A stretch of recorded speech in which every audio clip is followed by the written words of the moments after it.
দর্শক, এই মুহূর্তে সবচেয়ে বড় খবর, প্রায় ২৬,০০০-এর চাকরি বাতিল হয়েছে। দর্শক, এই মুহূর্তে সবচেয়ে বড় খবর এবং পরবর্তী গুরুত্বপূর্ণ খবরগুলো সবার প্রথম পাওয়ার জন্য অবশ্যই চ্যানেলটিকে সাবস্ক্রাইব করে রাখুন। দুর্নীতির অভিযোগ তুলে ২০১৬ সালের গোটা প্যানেলই বাতিল করে দিয়ে সুপ্রিম কোর্ট। এই নিয়ে ক্ষোভ বিক্ষোভ আন্দোলন চলছে।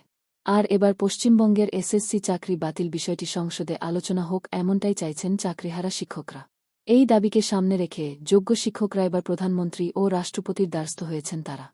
শুধু তাই নয়, সেই সঙ্গে সংসদের আসন্ন অধিবেশনে বিষয়টি উত্থাপনের জন্য জাতীয় স্তরে বিভিন্ন রাজনৈতিক দলের কাছে আর্জিও জানাচ্ছেন চাকরিহারা শিক্ষকরা।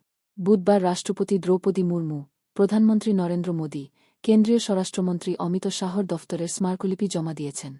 শুধু তাই নয়, রাজ্য সরকার নতুন করে যে নিয়োগ প্রক্রিয়া শুরু করেছেন তার ঘোরতর বিরোধিতাও করছেন তারা। চাকরিহারা শিক্ষকদের নেতা সুমন বিশ্বাস বলেন, আমরা জাতীয় কংগ্রেস, জনতা দল ইউনাইটেড এবং ভারতীয় জনতা পার্টির সদর দফতরেও গিয়েছি। আমাদের চিঠিতে সই করেছেন মন্ত্রী সুশ্রী শোভা। আমরা চাকরি দুর্নীতির কথা জানিয়েছি। আমরা বলেছি সংসদে এই নিয়ে আলোচনা হোক এবং কেন্দ্রীয় সরকার ও রাজ্য সরকার মিলিতভাবে এই সমস্যার সমাধান করুক। আমরা রাষ্ট্রপতির দফতরে চিঠিও দিয়েছি।